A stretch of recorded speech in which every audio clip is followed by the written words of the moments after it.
Uh-oh, what have we here?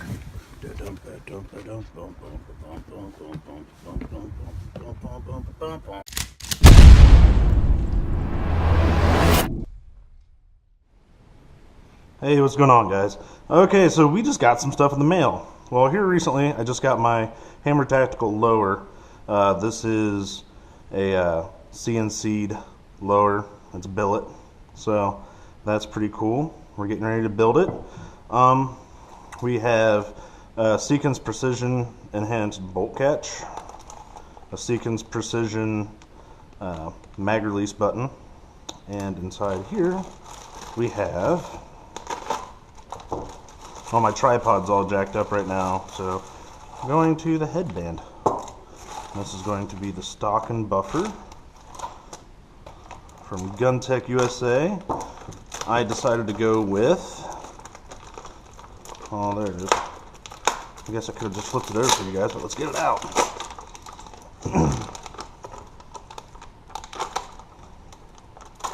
Oh yeah. So, buffer and spring. Daggone, let's go.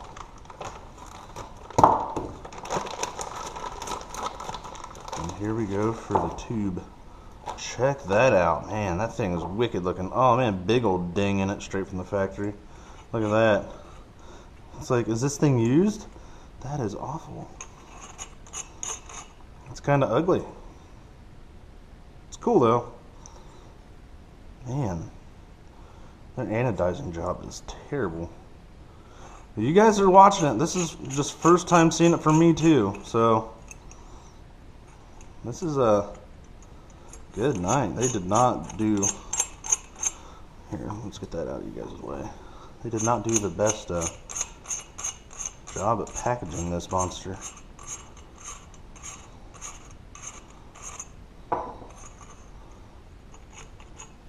Goodness. Well, anyways, yeah, it'll still look cool. That's going to go on there. Sewing. It's got a little butt pad if we want to put that on there, which right now I don't. Okay, so let's go into here.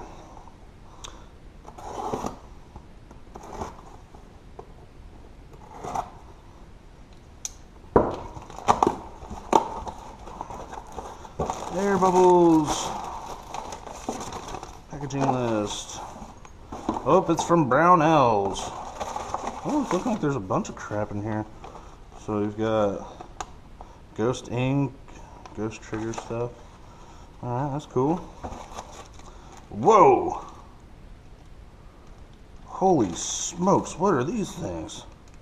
It's my free gift. Some ramrods. Those are pretty cool. Yeah, we'll put those around here. Like right there. That's what they'll go for right now. Cool. And then what else do we got? We've got, oh yeah, the Strike Industries larger takedown pins. These are pretty cool. See if I can get this out for you so you can see it. See, it's just a larger takedown pin. This one should have like the little Strike Industries logo on it. Bam, Strike Industries. That's pretty cool. Okay, so takedown pins.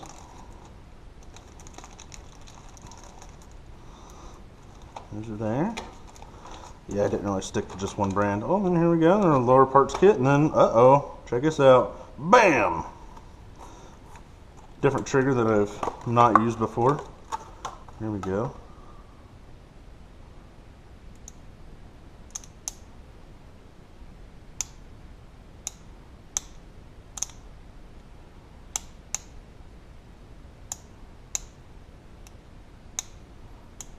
Feels alright. It's the Velocity 3-pound curve. I thought it looked pretty cool, and it was pretty cheap. So yeah, here we go. This is where I'm at right now. I'm going to start putting it together. I'm going to set up my time lapse over to the side, and we'll kind of just go through it. I mean, you guys know how to put together an AR, so I'll be back with you here in a second. This is the worst idea ever. Oh, that's a great idea. Okay, alright, you guys. On the count of 3. 1, 2, 3. Holy shit, that was awesome! Holy shit, that was awesome! Whoa, yes! More destruction! Alright, I think we need to put the mailbox out now. Okay. Dude, that was way cooler than I thought it was. Okay, so right now, one of the issues that I ran into is for the safety, it wasn't drilled all the way through. So the detent for the safety and the safety spring wasn't engaging in safety, and it was just flopping all around. So I took a small drill bit. Be super careful, guys. I put a little bit of lube on it, and I just spun it by finger until it was big enough to get in there. We'll see how this goes. So far, fit and finish isn't the greatest. There's been a couple issues. I do have the mag release and the bolt catch in. They're working all right, but it's been troublesome. So we're going to move on from here, and I'll keep you guys updated. This trigger just drops right in. It just sits in, and it utilizes your factory trigger pins. They fit in here pretty loose. I'm trying to get this. I mean, as you can see right there, I mean, I could just push them in and out. So I'm trying to get them lined up. And the thing is, they give you this wrench right here. You drop it in, and then you tighten it up. So you don't need anti-walk pins. But to tell you the truth, I'm probably going to switch to anti-walk pins anyways.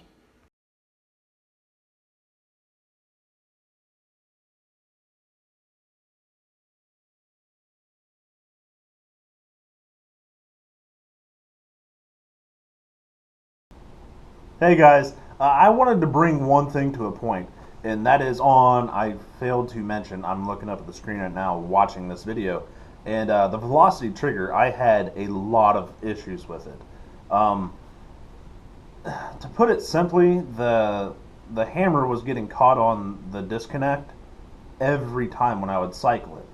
So shooting it or just racking around, the disconnect was being stuck, or the sear was being stuck on the back of the hammer. So I went through and I used a file, like a fine grit file, to knock off a little bit of it, and then I went through with a diamond file, then I went through with a really smooth stone, and I polished it back up. Then after all that, I used lapping compound, and right now the trigger feels great. Before I published or talked about that, I wanted to contact the company. I have an admiration for American companies and also production. Yeah, we'll keep that in.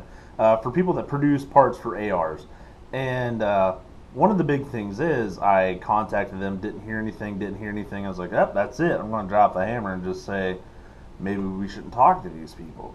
And I was reading some reviews. There was some negative stuff out there, but a lot of it was really good. So I was like, maybe I should give them a chance. You know, let's keep going for a second. Let's see if they shine through. And I finally got a hold of them, got in contact, and they offered to replace the faulty unit. And they said that here recently they had hired a kid that was not doing so good on the testing and function check of their triggers. They did offer to replace the faulty unit. Thumbs up. Like, that's all you can really do at that point as a company. So I give them an amazing thumbs up. With the whole VT supply and GunTec, nothing. They're not giving me anything on that. The fit and finish, the fit was fine for the stock and everything like that. Yeah, it's all good. But the finish was terrible. And I was asking, perhaps maybe this was like a scratch dent bundle that they got, and that's why I got it for cheaper. If you go to GunTec, I believe it's $130, and through VT Supply, it was like 85 or 86 something and some change. So I was like, well, maybe it's their blemished, factory blemished, that they're just selling off cheap. But I can't get any confirmation on that. So I'm just going to go with no, their quality of anodizing and the respect they have for the end user is just non-existent. Can't get anything in touch with them. It's actually been a really bad week with customer service. I had some really bad customer service with Can-Am BRP, and they're still on my crap list, and I'm not going to disclose on that until it's completely finished.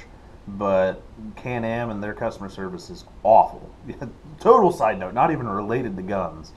But yeah, going back to the trigger, it functions properly now, but it had some major issues. Every time you'd pull the trigger, click, and then you'd release, you gotta pull the trigger again, nothing, nothing, nothing, nothing. You push the trigger to the side, and sometimes when you released, it would just fire again. But then it was the same thing, it just kept on hanging up and hanging up and hanging up, and nobody wants to deal with that, especially when you pay, $100+. And I think for the trigger plus the lower parts kit through Brownells, I paid $140. We'll just put it at that point. And it left a lot to be wanted. I kind of wish that I bought a CMC for a second, but now that I have it all operating fine, it's good. But at the same time, when you buy a drop-in trigger, you don't want to have to go through and work on it. I mean, if that's the case, just go ahead and get your mil-spec trigger, put in some side shims to get rid of walk and wobble, and then go ahead and you can work on your springs. You can go to JP Enterprises, I think it's like $10 for their spring set, and then you can go ahead and polish your sears and your catches, and you have an awesome trigger. I mean, you can tune any mil-spec trigger to be pretty much just as good as this, and I feel like I shouldn't have had to do that. I haven't had that problem with Timney.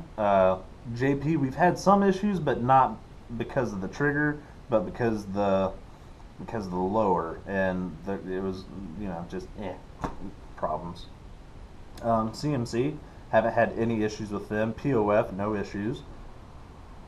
But with Velocity, did have issues, but at least they are willing to replace the item for you. Just something to look at. God bless. Hammer Tactical. Please like and subscribe if you will. Much appreciated. If you didn't like the video, thumbs down it. Hey, just do it. If you liked it, smash that like button and let me know what you want to see. Thanks. Hammer Tactical.